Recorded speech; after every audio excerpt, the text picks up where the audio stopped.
Este episódio da Fala Feminina tem o apoio da Britânia. É uma marca que defende a transformação ativa nas relações familiares. E o que isso significa? Através da campanha Cuidando de Quem Cuida, ela provoca uma reflexão sobre o papel essencial das mães na sociedade. E nesta campanha, ela convida filhos, parceiros, todos os familiares a dividirem essa jornada do cuidado.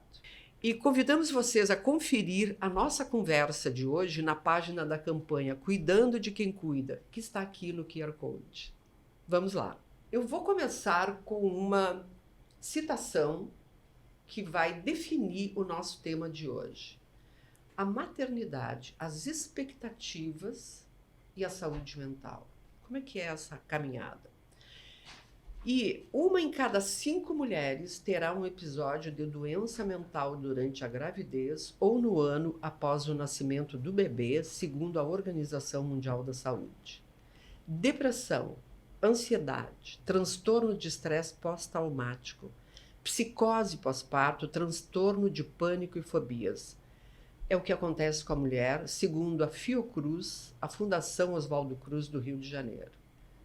Não é nada fácil. E quem sabe disso? Só as mães. Às vezes passam e não sabem que estão passando por isso. E eu trouxe aqui 3 mulheres incríveis para contar para vocês o que é essa jornada. Eu trouxe a Luciana Azevedo Calef, que é médica e mãe de UTI. Calma, ela vai contar. A Manuela Meneghetti de Araújo, que é uma mãe homoafetiva junto com a Ana Elise. Elas têm a Antônia e vai contar como é que isso também se deu, né, nesse processo. A Tatiana Perim, que vai explicar para nós, ela é psicóloga, mãe do Rafa e do Guto, e ela vai nos explicar como as mães, neste primeiro momento, nesse primeiro contato com o bebê, o que acontece com o bebê, o que acontece com a mãe. Eu vou passar a palavra primeiro. Bom dia, gurias, boa tarde, boa noite, para quem estiver vendo no seu horário. E eu vou começar com a Lu Calef, que é mãe de 4 filhos. O Leonardo, a Marina e a Rafaela, de 4 anos, e a Antonella, de 6 anos. Lu, como é que é esse negócio trigêmeos durante a pandemia? Como é que foi isso? Hein? Nós conversamos na época para uma matéria no site da Fala Feminina em que ela contou toda essa história, como é ser mãe na pandemia. Ela viveu isso na pandemia, gente. Então, assim, olhem, e ela tá linda aqui, tá? Quero ver um homem no lugar dela. Sobrevivi. Sobreviveu. Tu tem um sentimento de sobrevivência? Como é que é? Sim, então primeiro, né, a todos que estão nos assistindo, muito obrigado por estar aqui. Agradeço também o convite à Fátima, novamente, né, conversando um pouquinho, né, da minha história, minha experiência. As pessoas falam, mas como tu tem coragem, como tu consegue? Não é uma questão de coragem, né? Então, qual é a questão se não é de coragem? Não é uma escolha, porque as pessoas colocam, né? Eu tive primeiro a Antonella, né, quando, né, eu sou médica de formação, e quando eu me casei, quando eu estava ainda na faculdade, até inclusive na pós-graduação, eu não queria ser mãe. Eu achava muito boa a minha vida, eu e meu marido. E quando eu tinha meus 35, 36, eu senti, 5 anos depois de casado, eu senti que estava faltando alguma coisa. E eu falei, eu acho que está na hora. Eu acho que é hora de ter um filho. E quando eu tive a Antonella, que na verdade eu acho, nem sei dizer, um dos meus maiores baques, né? Essa história que a gente sempre conversa entre o profissional e a maternidade. Porque no profissional, estava acostumado a uma rotina de trabalho, hora para entrar, hora para sair.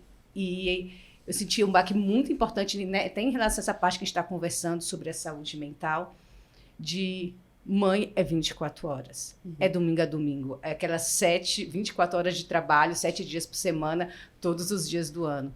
Então, isso foi um baque muito importante que eu tive e que todo mundo coloca, né, a maternidade como, ai, é linda a amamentação, é tudo lindo, é tudo perfeito.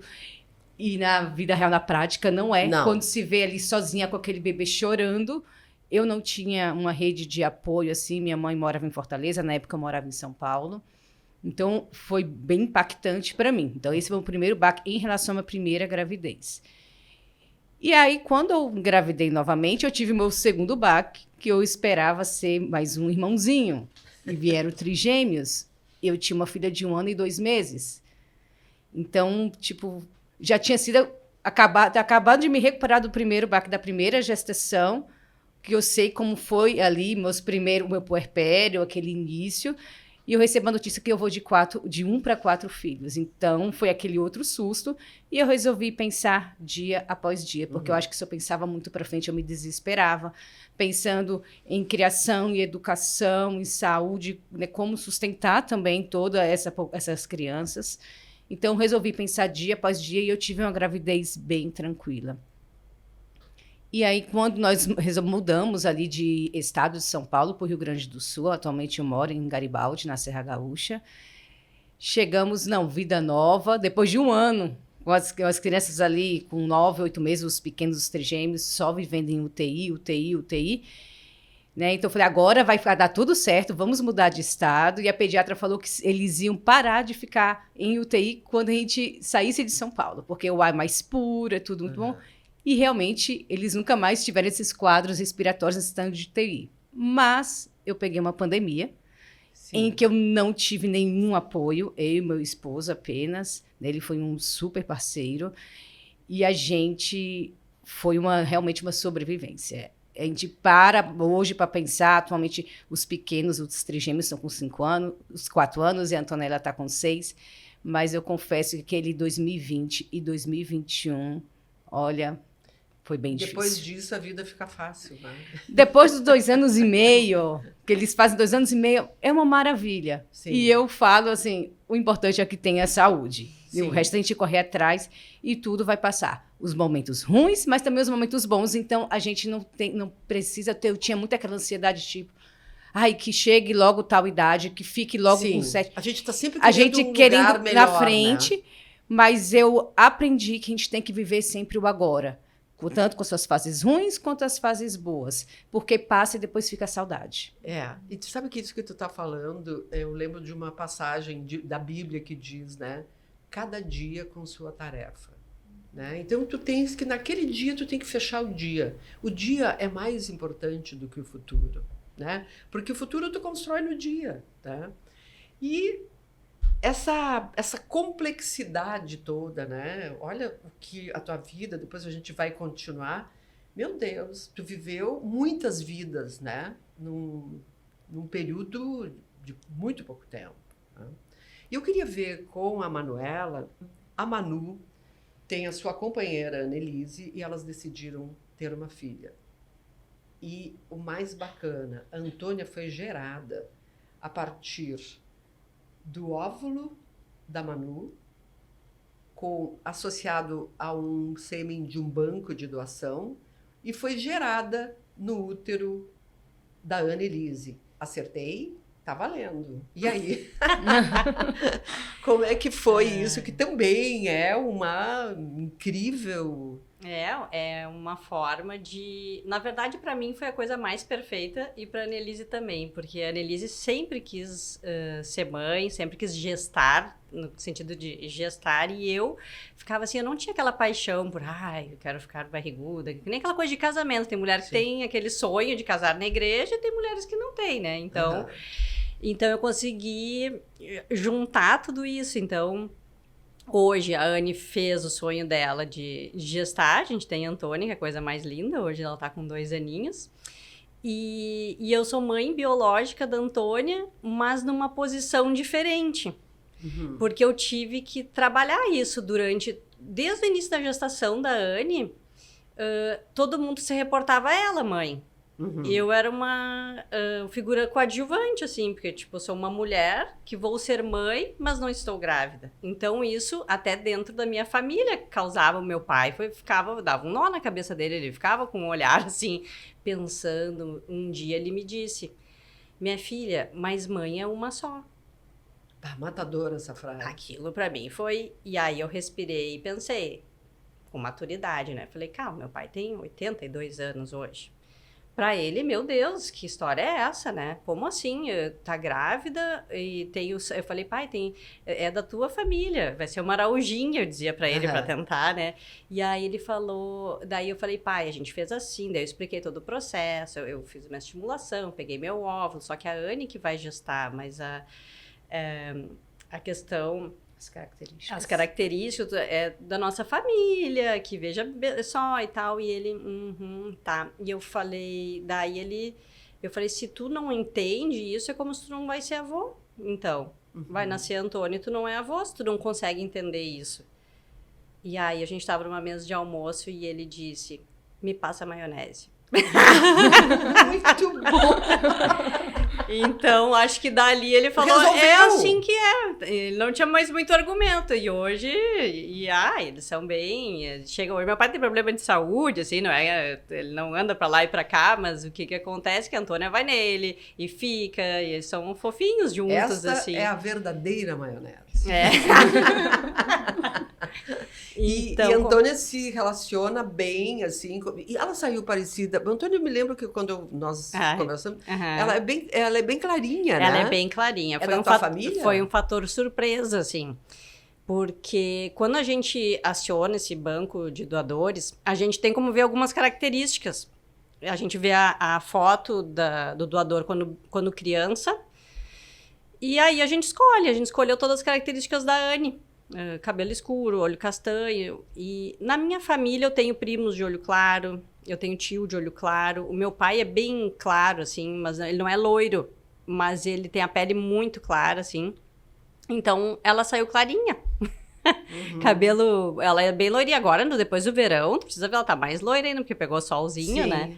Mas ela é bem branquinha, mas não saiu as características assim, saiu bem loira, porque eu sou morena, a Anne é morena e a gente tem uma loirinha, coisa mais fofa. E é isso aí, tchau. Eu acho que tem uma coisa que da experiência de vocês foi quando nasceu Antônia no hospital. Como é que foi a reação das pessoas ao redor? O que a gente nota, assim, é um trabalho de formiguinha. A gente não pode perder a paciência e, tipo... o pessoal não era preparado para nos receber e tal, porque sempre quando entrava uma enfermeira, uma ajudante no quarto, após a Antônia nascer, só se reportavam a Anne e pediam as coisas para ela e tudo, e a Anne toda vez dizia, olha, ela também é mãe da Antônia. Ela que vai ajudar, ensina para ela, diz para ela, porque eu era como se fosse assim, uma irmã, ou alguém da família, ou alguém que estava ali para dar o suporte. Então, podiam olhar na ficha, né, ver antes para ver onde é que estão entrando, quem estão acessando, só isso, acho que são cuidados fáceis, assim, e que dão todo um acolhimento, assim, pro casal. E eu acho que cada vez mais a gente vê mais, digamos assim, casos que nem os nossos, né? Porque a gente... essa coisa da diversidade é muito bonita, eu acho. Por quê? Porque a gente vê a diversidade em qualquer ponto, assim. Eu gosto muito de ler o Edgar Morin. Morin. Que fala muito de questões de complexidade, que é tudo, assim, que for diverso, é mais rico. Um pensamento diverso, uma natureza diversa, cores diversas. Imagina se a gente ficasse só com um pensamento, só com uma cor, só com uma tipo de planta, um tipo de alimentação. Eu acho que até é perigoso para a natureza, podia extinguir. Então, eu vejo que a gente tem que abrir o olhar e entender que as duas são mães, iguais mães, da forma que fizemos. Existem formas de famílias. A gente tem livros lindos para Antônia, que até eu me emociono lendo para ela os livros, que é tão fofo de ver. Porque tem família que é o neto e o vô, tem uma família que são 2 pais, tem família que são 2 mães. E tá tudo bem, gente. Se um dia desse um baque na natureza, daqui não sei quantos anos, e casais... heteroafetivos não pudessem de alguma forma não ter, o que acontece? Que bom que tem outras formas. Exato. E só isso, são só formas diferentes, né? Não quer dizer que tá certo ou errado. A gente fica muito nesse... Sim, porque senão fica tipo reprodução em cativeiro, né? Isso. Só fica naquele lugar e como tu disse, não é rico, né? E a gente tem aqui a Tatiana Perim, que é a mãe do Rafa e do Guto. E ela é especialista nas relações mãe e bebê. Ela tem uma tese de mestrado que foi sobre bebês prematuros e como foi o primeiro ano de vida nessa relação. E aí, Tati, dureza esse assunto? Então, depende muito de como foi, né, esse nascimento prematuro, assim, das sequelas que ficam, né, e também da saúde mental da mãe, né, depende muito disso, assim. Na minha pesquisa, eu procurei observar o desenvolvimento dos bebês dentro do primeiro ano de vida e quais eram as associações disso com a relação da mãe com o bebê, né? O desenvolvimento desse bebê e a relação deles. E foi muito legal, assim, o que a gente percebeu, porque a literatura, ela traz que todo nascimento prematuro, ele gera uma vulnerabilidade na saúde dessa criança, né? E as pesquisas mostram que há, sim, um risco maior ao desenvolvimento integral do bebê, em especial no primeiro ano de vida. Mas bebês que têm uma boa relação com as mães e com os cuidadores tendem a recuperar esse risco ou esse atraso no desenvolvimento por conta do tempo de gestação que faltou, né? Eles recuperam esse desenvolvimento dentro do primeiro ano de vida. Então, a relação da mãe com o bebê, ela é crucial pro desenvolvimento saudável, né? Ou não. Porque também relações que não são saudáveis entre a mãe e o bebê, dificuldade de vínculo, né? Também podem prejudicar ou ocasionar um atraso no desenvolvimento. E é muito comum a gente ter dificuldade na relação da mãe com o bebê prematuro, por conta do rompimento, né? Do processo natural que se espera. Né? Não é à toa que a gente tem aí 40 semanas de gestação. Eu gosto de pensar que a gente tem... É o nosso tempo de se preparar também para a chegada desse bebê, né? E quando esse nascimento se antecipa, há um rompimento, inclusive, dessa relação visceral que a gente tem. Visceral física, né? Isso, né? E aí, a depender de como é esse nascimento, de quanto tempo o bebê fica na UTI, são várias questões que a mãe aí tem que se deparar, da facilidade ou não que ela tem de acesso a esses bebês na UTI, né? Bom, mães que tiveram bebê durante a pandemia, por exemplo, não podiam entrar na UTI e ver os seus bebês. Foi assim contigo? Não, os meus nasceram antes da Foram pandemia. antes, Sim, claro. Mas assim, né, é muito complicado. Então, existe uma chance muito alta também dessas mães viverem esse momento como um momento traumático, né? Tem até uma pesquisa brasileira que das mães entrevistadas que tiveram bebês com nascimento prematuro, 70% delas encararam o parto como algo traumático.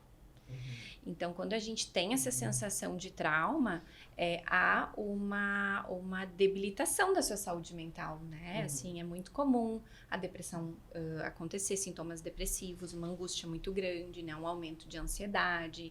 Então, mães que estão nesse sofrimento materno, elas têm um pouco mais de dificuldade de se vincular com o bebê. E qual é a ajuda, por exemplo, que tu proporciona para que, na observação, ao observar a relação mãe-bebê, qual é a tua entrada para facilitar essa situação? Então, é a gente poder entender quais são as questões da mãe que estão relacionadas a esse sofrimento, né? Muitas vezes tem a ver com situações anteriores ainda, porque mulheres que têm algum sofrimento mental anterior, elas tendem a ter um agravamento disso depois, né? Por exemplo, mulheres que já sofrem de ansiedade, já sofrem de sintomas depressivos, a partir da própria gestação e nascimento, e bom, prematuridade mais ainda, né? Tende a agravar. Então, é todo um olhar para antes ainda, né? E para poder entender, trabalhar o nosso tema, que é a expectativa versus realidade. Porque muitas vezes o sofrimento está naquilo que se esperava. Exato. Né? Então, é muito um trabalho de aceitação e de olhar para o bebê que está ali, para a condição do bebê que está ali. A gente volta para aquilo que tu falou, né? É vivendo o dia de hoje. Então, a gente trabalha essa aceitação, trabalhando as expectativas e muito apoio, né? Apoio, acolhimento para o sofrimento, sabe? Porque a gente tem muita dificuldade de dizer que a gente não é feliz. em todos os aspectos da maternidade. Perfeito. Que feio falar isso, né? Que Imagina. feio dizer Tão que eu lindo. não gosto dessa parte. Então, acolher, sabe? De poder a mãe dizer, reclamar. Que saco, eu podia dormir 8 horas Sim, por noite, aham. mas eu não durmo. Que droga, eu não queria que fosse assim, né? Tu sentiste isso? Sim, né? Em relação à Antonella, como eu falei, que para mim foi o maior baque, né? A Antonella. E o que tu sentiu nesse momento de quando tu teve a Antonella, tu falou lá no, né, a primeira filha, como é que foi esse baque que tu fala? Eu sempre sou uma pessoa muito tranquila, muito prática, assim, né? E tive minha gestação super bem, né? Uma criança nasceu, marquei o parto, nasceu a cesárea, tudo, sabe? Como imaginado e esperado.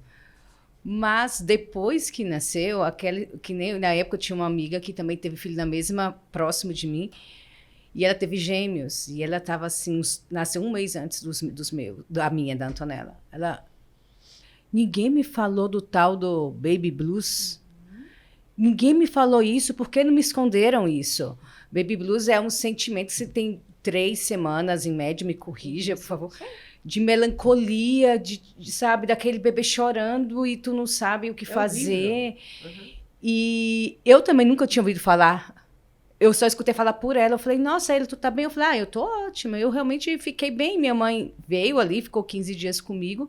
Depois a mãe mora em Fortaleza, depois ela foi embora e eu fiquei sozinha. Meu marido voltou à rotina dele de trabalho, ele até me ajudava, deixava uma comidinha pronta, porque eu não cozinho muito bem, deixava tudo. Mas eu passava o dia inteiro sozinha, naquele apartamento com aquela criança chorando. Eu olhava assim na janela da rua, via as pessoas caminhando para o trabalho, tudo. Eu falei, eu quero isso de novo. Eu não quero ficar com essa criança chorando, me apegando àquela rotina. É hora de dar o leite, é hora de dormir. Se não dorme, aí quebra a rotina, a criança chora mais. E tinha que forçar, entre aspas, aquela criança a dormir. Isso me gerou muita ansiedade, a ponto de falar assim, ele tem que dormir a cada 3 horas. Aí eu botava ele para dormir, ele dormia. Aí o pessoal fala, aproveita para descansar enquanto ele dorme. Aproveita. E aquilo me gerava uma ansiedade. Eu olhava, ai meu Deus, eu tenho 2 horas e 50. Eu tenho 2 horas e meia para dormir. Eu não dormia. Eu comecei a ficar zumbi. Isso foi acumulando dia após dia. E aí eu comecei a chorar tudo. Achei que eu estava meio que depressiva. Até eu falei assim para o meu gineco, né, que tinha feito parto, o obstetra, eu falei, me dá algum antidepressivo? Eu não estou normal, eu tô com aversão, assim, eu pegava a Antonella. Exatamente. E ao mesmo tempo, eu queria cuidar, mas ao mesmo tempo eu não queria, e me deu um desespero. Isso deu em torno de uns... sentia uma mãe não boa por não querer. Exatamente. Uhum. E eu chorava e olhava para ela chorando, eu chorava junto, eu falei, filha, prometo, porque me dava, entre aspas, vamos dizer, uma raiva da minha mãe, que ela falava assim, eu falei, mãe, vem me ajudar, mãe. Ela... Mas eu cuidei 3 sozinha, porque você não pode cuidar de uma. Olha, aquilo me deu, no coração. E eu olhava para a Antonella, e eu lembro até hoje eu falando, eu falei assim, olha, quando você tiver seu filho, eu vou te ajudar. Pode ser pode ser o que for, eu vou te ajudar, porque eu estou sentindo, eu fico até um pouco emocionada, porque isso me marcou muito, sabe? E depois eu fui ver que, na verdade, né, ele chegou a dar medicação lá, mas tomei 2 dias, me deu dor de cabeça, eu fiquei pior ainda. E que eu precisava alguém para conversar. Uhum. E aquela história, você quer ser durona, a minha sogra, né? Ela, Luciana, eu te ajudo, a gente não. Eu sei fazer tudo só. Então, mais que mãe ficava, você com 3 eu cuidar, porque você não cuida como? Então eu queria não, eu consigo. E aí eu aceitei ajuda. Então, uma coisa que eu dou para as mães, aceitem ajuda. Eu sei que a gente quer ser orgulhosa e não quer aceitar. E eu aceitei a ajuda da minha sogra. O que ela mais me ajudou foi conversar. Uhum. Eu precisava de alguém para conversar, me botava para dormir, eu não era, sabe, aquela ansiedade era de ter alguém, porque não adianta eu conversar com o bebê não me responde, não adiantava botar música, eu queria que alguém me escutasse, entendeu? Para falar as coisas do dia a dia, tudo, e a partir do momento que eu aceitei essa ajuda da minha sogra, que foi para conversar, ela me ajudava a arrumar as coisas, não era nem tanto arrumar, eu senti que a real ajuda dela foi essa conversa comigo. Foi o apoio. O apoio de ter alguém para me escutar tudo, as coisas passaram a melhorar. E eu comecei a ver a maternidade com outros olhos, né? E as coisas foram se encaixando e foram dando tudo certo. É tanto que com ela com 6 meses, eu já me programei. Com 1 ano eu vou tentar o 2º filho. Então, nunca esqueci esse baque da maternidade, sabe? E essa inveja que eu tinha das pessoas andando na rua, eu lembro que eu, com a criança no colo, eu olhava assim, eu falei, ai, eu quero tanto, queria tanto mudar. Aí meu marido chegava à noite, aí ele falava assim, preciso comprar daí. Eu falei, fica com a Antonella, deixa eu ir, pelo amor, deixa eu sair de casa, deixa eu ver as pessoas. Ir comprar o leite. Deixa eu comprar. Eu falei assim, deixa eu viver um momento eu sozinha, sem ter outra pessoa comigo. Até às vezes, meio que vergonha, eu tinha vergonha antes, sabe, de falar, porque a gente conversou em outra ocasião, aquele amor infinito que falam que você tem, eu não tive esse amor. Esse amor foi sendo construído, foi sendo conquistado dia após dia, né? Inclusive com os trigêmeos, quando foram na segunda gestação, o susto foi outro. E então, quando eu engravidei dos trigêmeos, eu falei assim, agora eu já sei o que eu vou passar, já estou preparada, eu sei.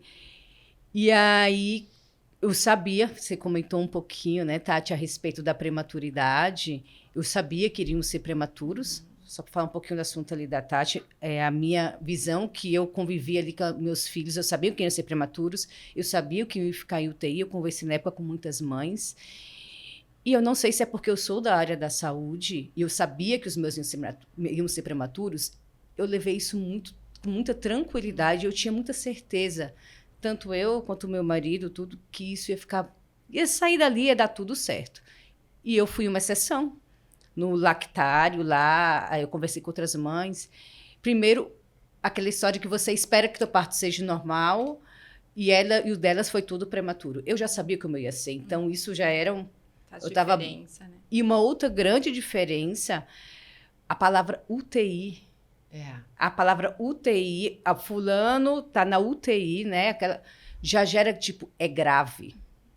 Tem risco de morte. Então, eu entrava muito tranquila na UTI, que eu conheço os barulhos, pip, aquelas buzininhas que dá, né? Os aparelhos funcionando em si. Mas as mães geravam uma angústia, uma ansiedade muito grande.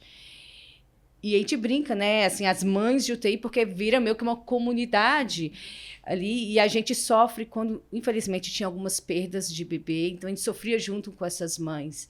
E ficava, será que o meu também não vai conseguir, né? Então, a minha visão é uma visão de exceção, diferente, em relação à maioria das mães de UTI, mães de prematuros, porque eles não estão esperando e se veem num ambiente completamente diferente, com aqueles barulhos, aquele monte de bebê, e você não sabe se aquele barulhinho que está dando na UTI é bom ou não. Né? Então, acho que isso gera uma ansiedade ali no início muito grande. Quanto tempo eles ficaram na UTI? Eu fui levando em parcelas. A primeira foi para casa com 3 semanas, que foi a Marina. Eu levei ela para casa com 1,9 kg. Ela nasceu com 1,4 kg. Então, a primeira para casa foi a Marina. Depois de 3 dias, eu levei o Leonardo.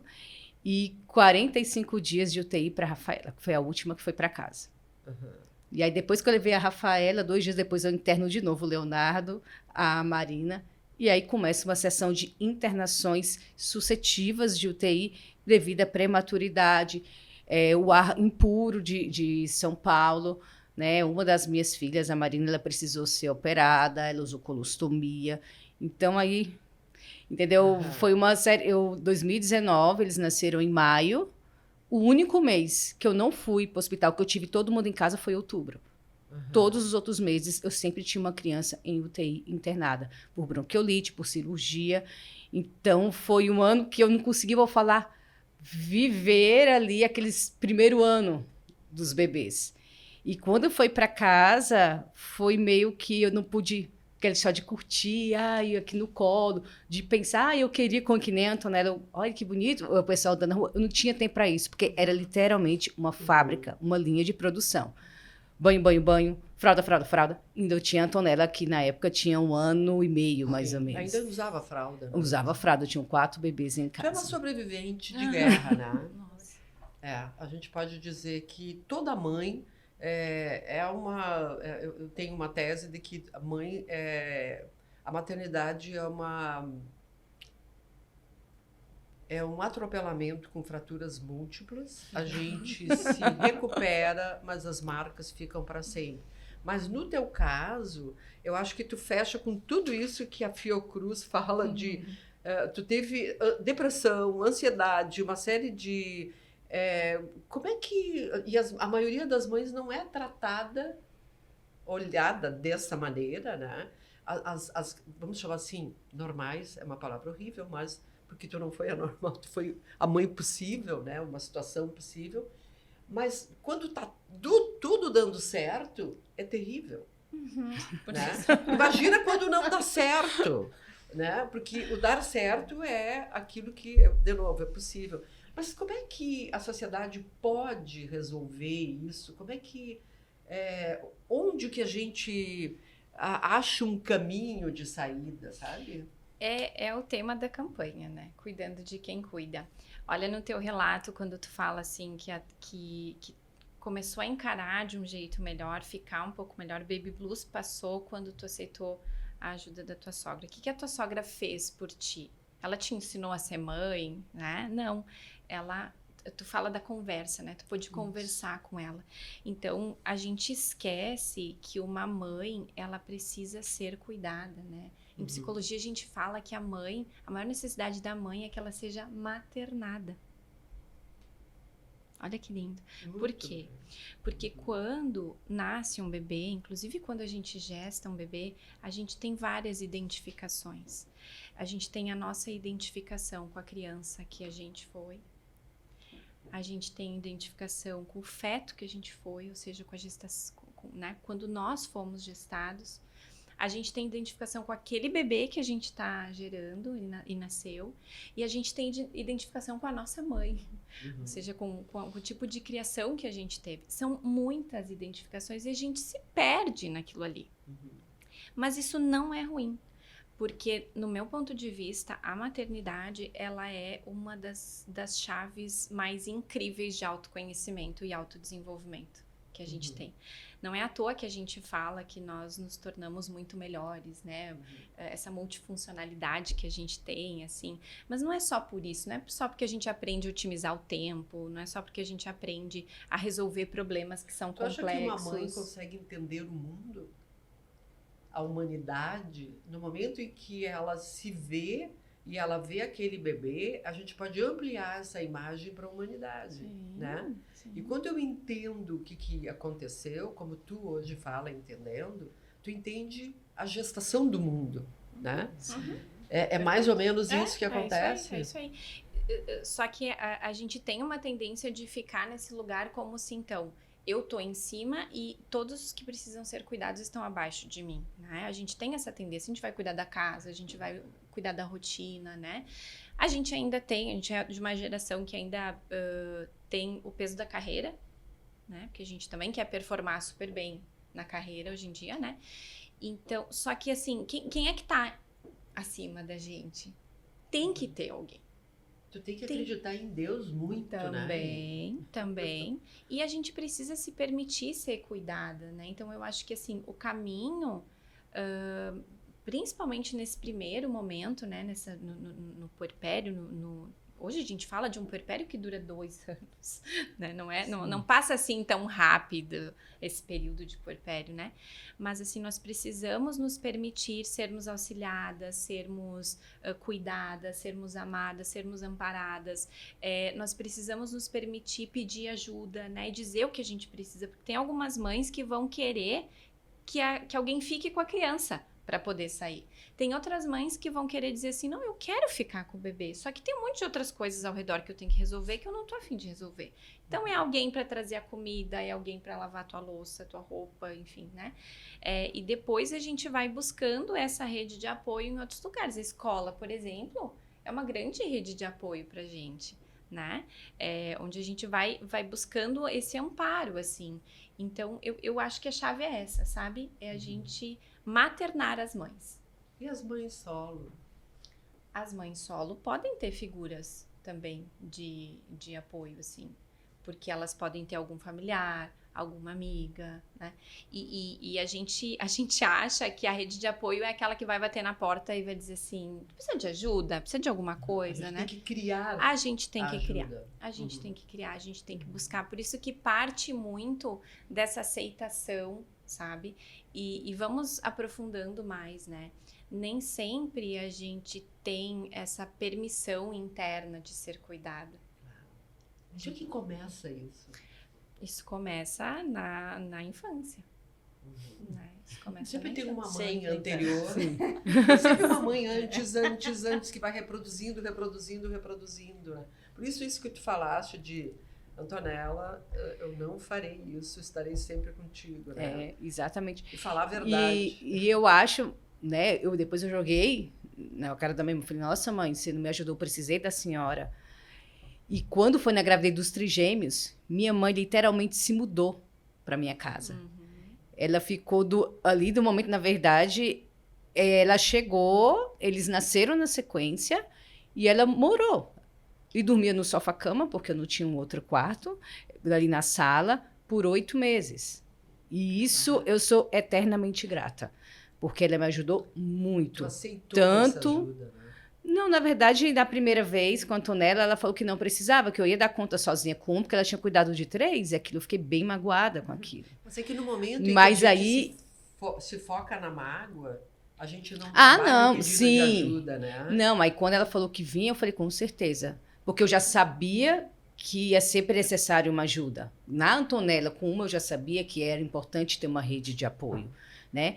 E com os 3, né? 4, no caso que a Antonella já Aham. estava lá, imagina, com certeza eu precisava de uma rede de apoio. E ela me ajudou muito, muito mesmo. E olha que oportunidade linda que é, né? Porque a gente vai a cada geração oportunizando que as questões sejam ressignificadas, né? Porque quando a tua mãe fala que ela não, que ela criou 13, que ela não ia te ajudar, ela não estava falando da tua capacidade ou incapacidade, ela não estava falando sobre ti, ela estava falando sobre ela, Da dor dela. da dor Sim. dela, de ter cuidado de 3. E ela sofreu bastante porque ela estava em São Paulo, meu pai estava trabalhando e ela não teve nenhuma rede de apoio. Então, Só que a gente- eu não parei para pensar por esse lado bem interessante, esse A gente pensamento. está muito sensível e a gente fica magoado com muita facilidade, tanto Sim. na gestação quanto no puerpério, né? A minha mãe também, a partir da minha primeira gestação, ela me dizia, tu te prepara com, sei lá, se tu vai contratar babá, porque eu sou autônoma, né? Se eu não tô trabalhando, eu não recebo, não tem a minha licença maternidade, eu precisei construir ela, né? E ela me dizia, tu te organiza aí, se tu vai contratar babá, se tu vai botar na creche bem cedinho, porque eu não vou cuidar. Eu não vou cuidar, né? Essa frase ficava assim, eu não vou Por cuidar. que ela dizia isso? Como é que tu Então. entendia essa frase? Como gestante e como puérpera, eu entendia como uma falta de amparo da minha mãe, né?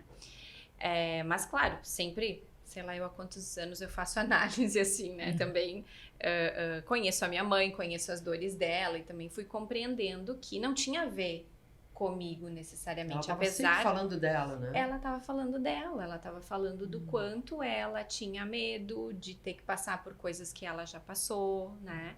Por situações que ela vê também de filhos que deixam os seus filhos para os avós cuidarem, né? E aí teve um momento que eu disse para ela, mãe, tu realmente acha que eu sou alguém que vou deixar o meu filho para ti cuidar?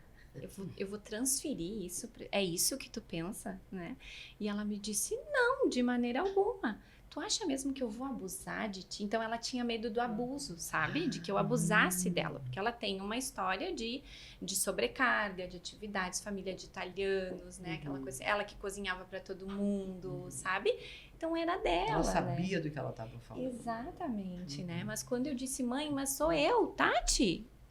Eu não vou fazer Não é tu tu, passar sou por eu. isso.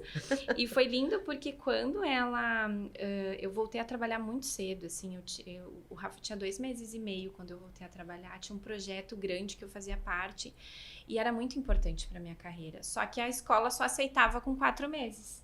E na época eu não quis babá, né? Eu optei por não contratar uma babá. E eu fui conversar com ela, né? E eu disse, mãe, eu preciso de ti. É 1 mês só. Tá bom, 1 mês eu cuido.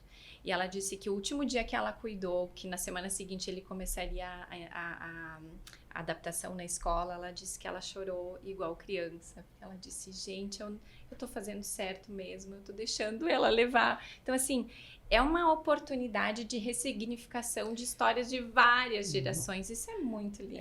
Agora é interessante, né? Porque todos esses relatos, nós não falamos de nenhuma figura masculina. É a mãe, a mulher, a mãe, a avó, A sogra. a sogra. Tá. Gente, onde é que estão os homens, gente? Sabe? O que nós, mulheres, estamos fazendo com isso? Isso é algo para a gente se pensar. Quando eu falo em homem, eu não falo no gênero masculino. Eu falo num gênero social. O gênero social é masculino, né? É uma cultura que olha o que nós estamos falando. E isso nós nos consideramos frágeis. Nós somos consideradas frágeis, nós precisamos ser empoderadas e ainda a gente sente vergonha de não ser suficiente. Tem alguma coisa errada na sociedade. Não é possível isso. Mas eu acho que esse trabalho que a gente faz é muito refletir sobre isso e não colocar culpas. Depois que tu entende o processo de cada um, tu vai ver que existe um processo social, né? Um processo econômico, um processo político. E a gente tem que trabalhar individualmente, trazendo gente também para pensar juntos. Mas eu vou para a Manuela agora, e guria, e duas mulheres com uma guria, eram três, de novo, mais mulher, 3 mulheres. Como é que foi? Eu não sei se isso é bom para Antônia ou não, né? Porque sempre é tudo culpa da mãe no final da história. Ela tem 2. Bah, coitada da Antônia não bastasse. Não, mas assim, dando uma pincelada em tudo que a gente estava falando, o que acontece, assim, para dividir com vocês, que eu acho interessante, porque eu me vi num local onde eu era um terceiro agora.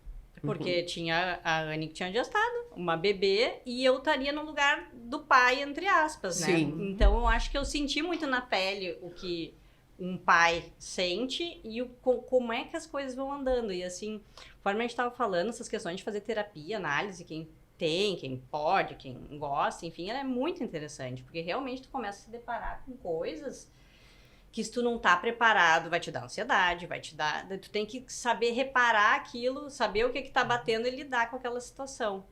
Porque tem uma situação que começou, tipo, agora a Antônia tá com 2 ali, com 1 ano e meio, ela só queria a Anne de noite. Olha, não tinha o que eu... Olha, eu podia me vestir de palhaço, chegar, fazer cambalhota, olha, fazer o que fosse, e não tinha jeito.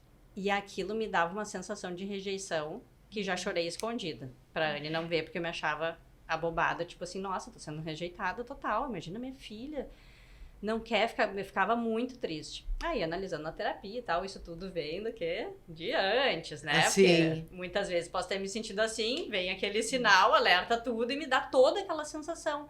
E às vezes eu sentia até uma, tipo, mas que pensava comigo, não falava pra minha filha assim, então tá. Então fica lá com ela. Vai te catar. Pensava assim, então tá, então fica. Como é um momento quando o parceiro não tá pronto ou não sabe de se afastar e deixar. E aí tu não divide aquela coisa primitiva, maternal, porque minha esposa tá cansada, imagina, todo dia ela tem que fazer toda a função, todo dia, você sabe o que eu tô falando? Eu quero ajudar. Aí eu chego lá e não consigo, daí eu passei assim, ó, com questão de, não, uma semana, vai, Anne, lá no banho, a gente fez todo um esquema, tu vai me entregar e já vai dar boa noite, não aparece mais no quarto, porque ela sempre saía e às vezes ia lá, pegava uma toalha, estendia, me dava um secador, aquela assistência ali, né, e aí, só quando ela aparecia, eu via que tudo, eu falei assim, agora deu, já dá boa noite, diz que tu tem compromisso, porque a gente acabou dizendo que tudo era trabalho, daqui a pouco a Anne vai trabalhar, a Antônia já assim, eu não, agora é um compromisso, a gente vai mudando os nomes, né, diz que tu tem um compromisso e tal, e vamos nos ajeitando assim. E aí eu pegava ela, arrumava ela, vestia, contava historinha e tal, dava o mamar, e às vezes ela começava e dizia, não, hoje tu vai dormir com a mamãe Léa. hoje vai dormir com a mamãe Lelo, hoje tu vai dormir, passei 3 dias, teve 2 dias que ela chorou um monte, foi bem ruim, meio angustiante, mas ela tava comigo. Se eu visse que, eu tava perdendo as forças e não tinha como, eu chamava a Anne, mas deu tudo certo. Aí passou ali uns 4 dias e hoje ela dorme comigo. Às vezes dá umas regredidinhas, porque às vezes a gente viaja, ela já tá num ambiente diferente, ela dorme mais fácil ainda, né, com a Anne. Mas, assim, o que eu quero deixar, assim, como é fácil cair fora. É muito fácil cair fora.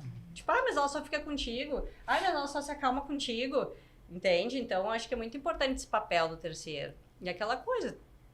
Tu quer ter um filho ou ser mãe? Tem que bater no peito, dizer, tá, eu vou te ajudar. Porque, coisa boa tu poder dar um banho e, botar os pés pra cima, escrever uma mensagem, seja fazer a janta. Porque é outro tipo, às vezes tu tá cansada, mas fazer a janta, às vezes, é melhor do que tá com a criança. Porque tu tá cansada já daquilo, né? Tu tá fazendo outra atividade. Então, a gente consegue fazer isso, mas eu acho que se eu não tivesse pronta, eu poderia ter me afastado. Inconscientemente, entende? Não porque, não quero filho, porque azar. Mas eu vi que mexeu com uma coisa muito íntima minha, dessa coisa de Interessante. rejeição, assim, sabe? Muito interessante, porque tu é uma mulher e tá falando de um papel do terceiro, e aí não tem gênero, mas no caso dos homens, a recusa das mulheres dá um alívio também, né?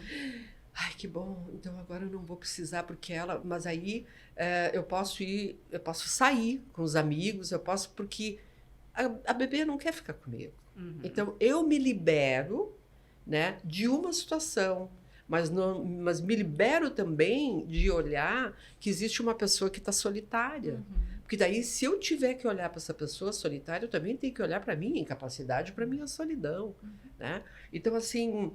É tão profundo isso tudo, né?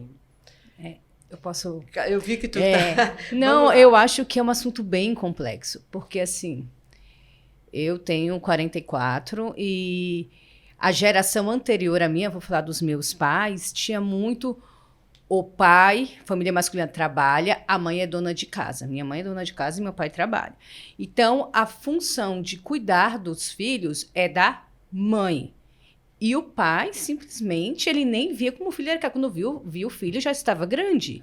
E eu acho que essa nossa geração, que a gente está numa fase de transição, onde a mãe entrou no mercado de trabalho, ela está se igualando ao pai, né? E essa função de criação dos pais está sendo bem dividida, né? Então, assim, vou falar aqui do Elzo, meu marido, ele é super parceiro. Né? Até para eu estar aqui, ele que está sozinho com os 4. E ele se vira extremamente bem, né? E você comentou, Manu, realmente partiu de ti, tipo, eu quero ajudar, né, a minha esposa, eu quero participar dessa criação.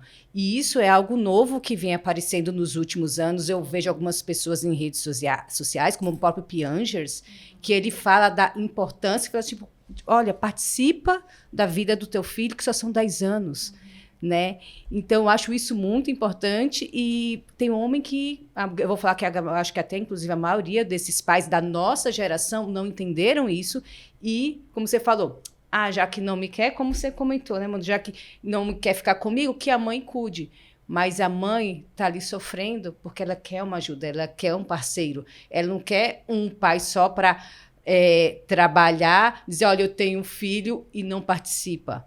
Em casa mesmo, a gente faz um combinado. Chegamos em casa, os dois do trabalho, as crianças estão ali, vamos aproveitar o dia, o resto do dia, né? Porque eles passaram o dia inteiro na escola, cada um pega seu celular, deixa ali no quarto e a gente fica com as crianças. Então, e ele curte, eu curto o crescimento deles, que são esse tempo de qualidade que tu tem, que eu acho que é super importante, que vai ficar aquela história de memórias afetivas quando eles crescerem. Então, acho que essa participação do terceiro, independente de ser pai, de ser uma segunda mãe, eu acho fundamental. E psiquicamente isso é extremamente importante para o desenvolvimento da criança, né? Porque o que acontece?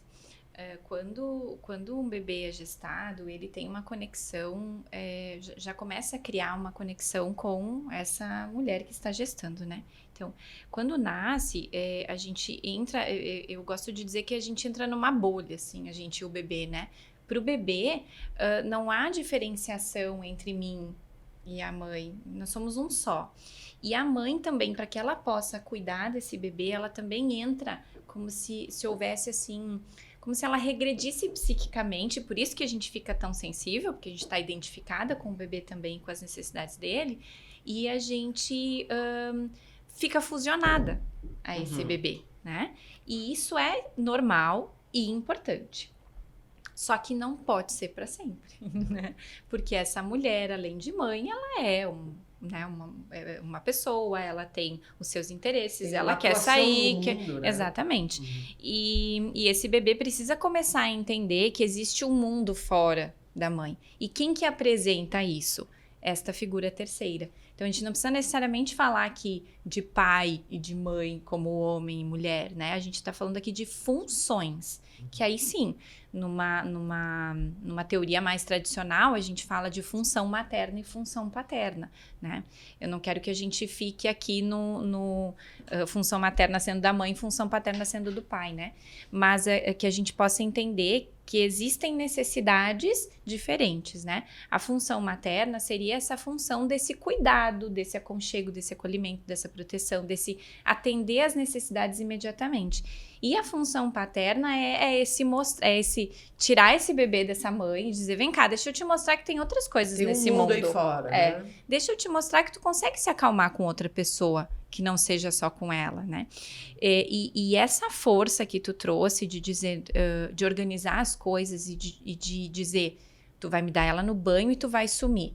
É essa função que precisa acontecer, porque a mulher não se dá conta de organizar as coisas desse jeito. Não, e parênteses, eu acho que aquela visitada pós-banho que ela dava era pra... Claro. Porque ela tinha dificuldade de realmente sair fora Com de cena. toda certeza. E aí... É isso aí. O que tá fazendo aqui? É isso aí. Então, a gente tem dois insights que precisam acontecer ali, né, entre a dupla. Tanto da mulher que tá ali fusionada de dizer, eu preciso dar espaço. E o espaço é desde vou aguentar o choro, né, que são coisas assim mais angustiantes, até a outra pessoa escolheu botar uma roupinha que eu não curti, eu não vou lá e vou trocar a roupa da criança, né, para invalidar o movimento que o outro fez. Não botou a fralda direito, então vem cá que eu vou ajeitar essa fralda, né? São pequenas coisas que às vezes a mulher faz que invalidam o trabalho do outro, né? Então, é essa percepção de que eu preciso dar espaço para o outro entrar e a outra pessoa de dizer, eu preciso encontrar o meu espaço para entrar. Que é essa vontade de participar mesmo, né? Sim. Eu queria entrar nisso que, não sei o que vocês acham, eu acho que como a mulher foi colocada nesse lugar, né, a mulher é uma mãe insuficiente, vamos ter uma leitura mais assim, da sociedade, de fora para dentro. É uma mãe insuficiente. E no mercado de trabalho, ela tem que batalhar para ter um espaço como um homem. E no privado, ela tem que ser a mãe que dá conta de tudo, da casa e tal. E como é que é essa coisa meio narcísica da mãe? Porque onde a mulher tem poder? Na casa. Ali não entra o Estado, não entra o Judiciário, não entra o governo, não entra a Câmara dos Deputados. Ali a mãe é um grande Estado de Direito. E nessa coisa de poder, sabe, a gente sabe que poder, quem tem, não abre mão nem a pau, ou só a pau, Juvenal. Então eu fico pensando assim, qual o papel das mulheres na retenção, na manutenção dessa situação de solidão? Porque é uma coisa, eu tenho poder aqui, né? E o filho é meu. Então, ele é meu, eu vou fazer do jeito que eu quero. Por isso que eu acho que o grande partido que existe é o partido das mães. A gente precisa que as mulheres entendam, nós precisamos entender, que isso não é projeto de poder. Dar continuidade na humanidade é um projeto da humanidade, de continuidade da humanidade. Os homens ficam de fora, marreteando a gente que faz tudo errado, né? E a gente diz, tudo bem, mas eu vou fazer do jeito que eu quero. Como é que vocês veem isso? Porque é uma coisa meio, assim, como eu falei antes, né? Eu vou criar o filho diferente do mundo. O meu vai ser o novo Cristo e nem para a cruz vai ir, porque eu não vou deixar. Vocês entendem o nosso imaginário, assim? Tem uma coisa no nosso imaginário que é por aí. Como é que tu vê isso? Então, é um pouco daquilo que a gente estava falando dos bastidores, assim, né? A gente tem um potencial de criação. E criar um filho é algo muito incrível. E passa, sim, por uma questão narcísica e por todas essas batalhas mesmo que a mulher... diante de tantas gerações a mulher vem enfrentando, né? Então, aqui, sendo bem italiana, né? Qua comando mi, assim. Aqui eu consigo ter o poder e como tu fala, assim, dentro da casa, muitas vezes, isso também tá na cultura do homem. Então, o homem também respeita isso, né? Deixa isso acontecer. Mas, claro, ele se beneficia muito, muito disso, né? Mas eu concordo contigo. Eu acho que nós somos muito responsáveis por assumir tanto pra gente, né? E eu acho que onde é que começa... Nós já estamos começando uma revolução, porque nunca se falou tanto sobre... Nunca se questionou tanto sobre essa questão maternalista, né? Assim, existe um movimento antimaternalista acontecendo também. Só que começa assim, com essas discussões, começa com a gente entendendo quais são os espaços que a gente dá, e eu acho que a gente pode se conectar com o nosso desconforto, sabe? Eu acho que começa aí, assim, é desconfortável para mim assumir tudo, é desconfortável para mim ouvir uma reclamação de uma atuação que, pô, eu tô me esforçando tanto, eu tô abrindo mão de tanta coisa, tá desconfortável esse negócio. Então, o que eu posso fazer com esse desconforto, né? Eu vou reclamar e projetar no outro, ou aqui dentro, então, do meu lar, da minha casa, onde eu tenho mais poder, eu vou agir diferente, né? Eu vou, de repente, dar mais esse espaço, né?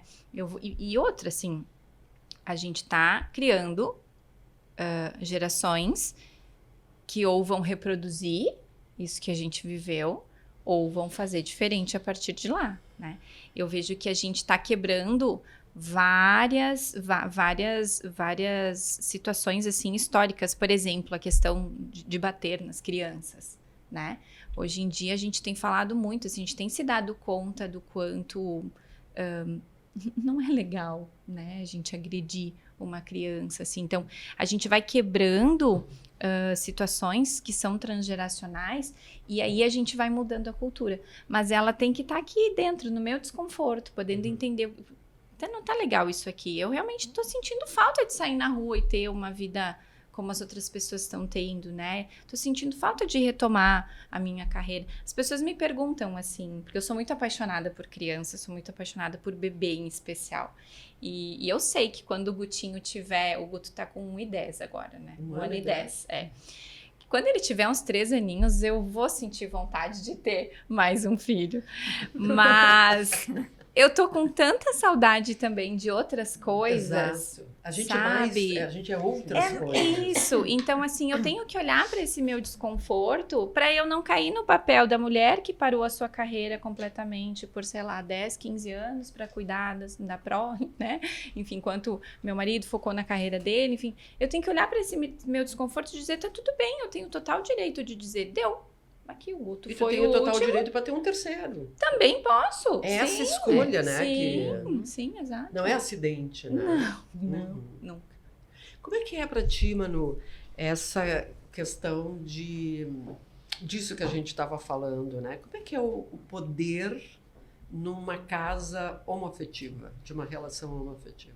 Olha, só posso falar da nossa, do exemplo, né? Porque eu acho que cada casa é uma casa independente. Eu sou bem desligada das coisas da casa. Eu não sou uma mulher da casa, assim. Tu nunca foi? Não. Nunca fui. Mas, por exemplo... eu sempre tive, assim, ajuda. Sempre me organizei no trabalho. Sempre trabalhei muito. Então, sempre tive alguém que fazia as limpezas. Eu gosto de cozinhar. Mas não gosto de lavar depois, por exemplo, eu lavo, entendeu? Mas eu não sou ligada, assim. A Anne é muito mais da casa. A Anne, ela que faz a mala da Antônia, entende? Ela que sabe. Eu só dou aquela chegada, pegou isso, pegou aquilo, porque tem umas coisas, assim, que que daí eu acho que não pode esquecer, né? Mas então, Tu tem um papel bem masculino nessa relação. Bem.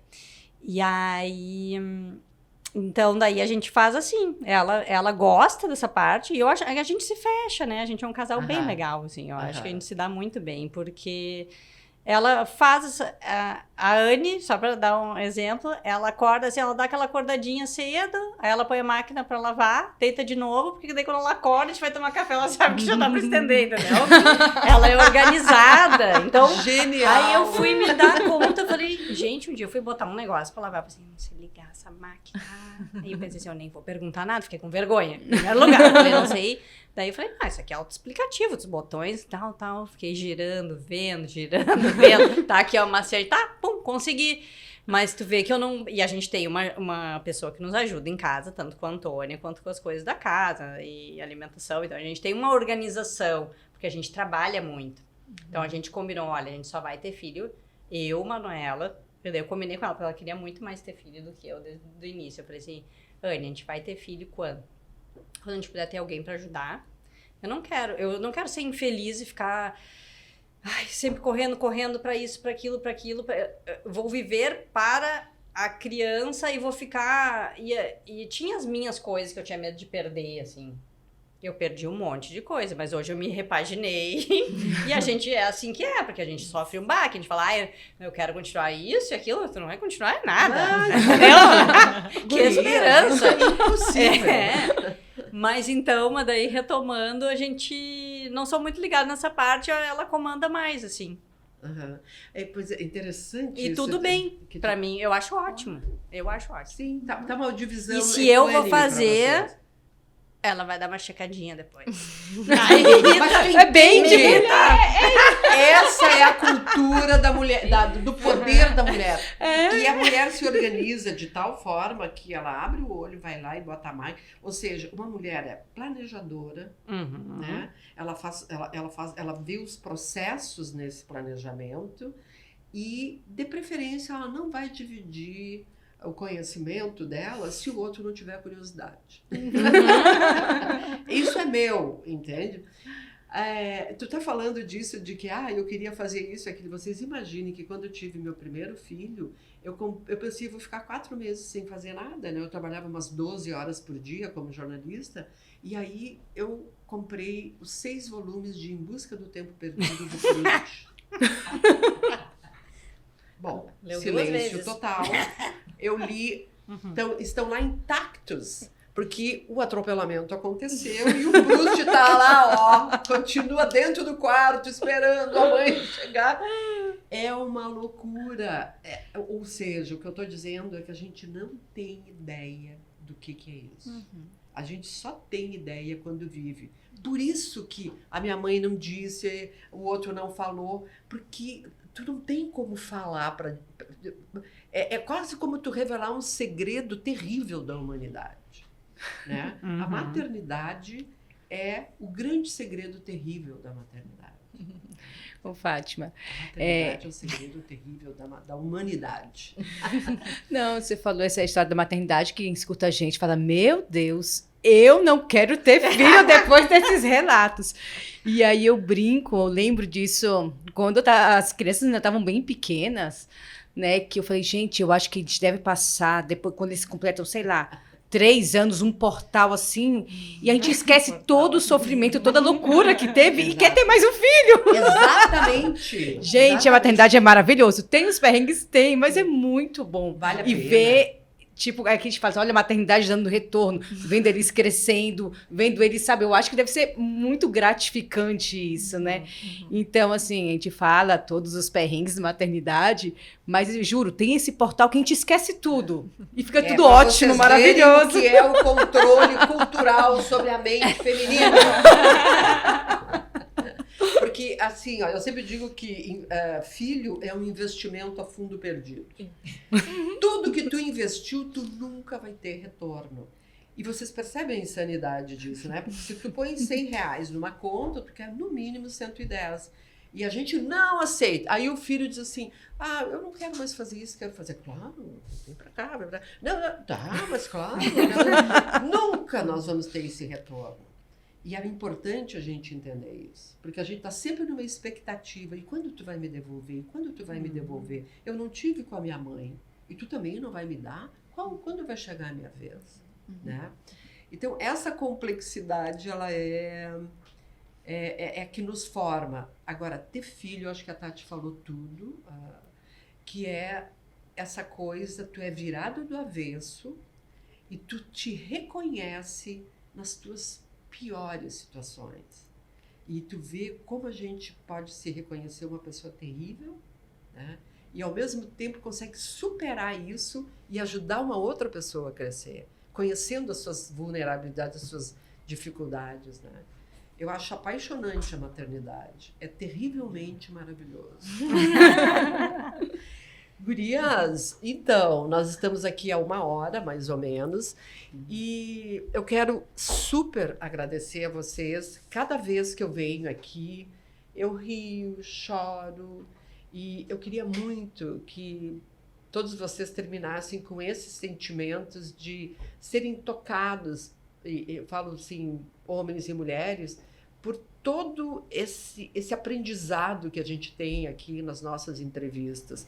Então, eu lembro a vocês que a gente está aqui falando e aprendendo muito, porque a gente tem o apoio da Britânia, que é uma marca que é muito preocupada em mexer com tudo isso que nós falamos aqui, com essas estruturas que precisam ser mudadas, né?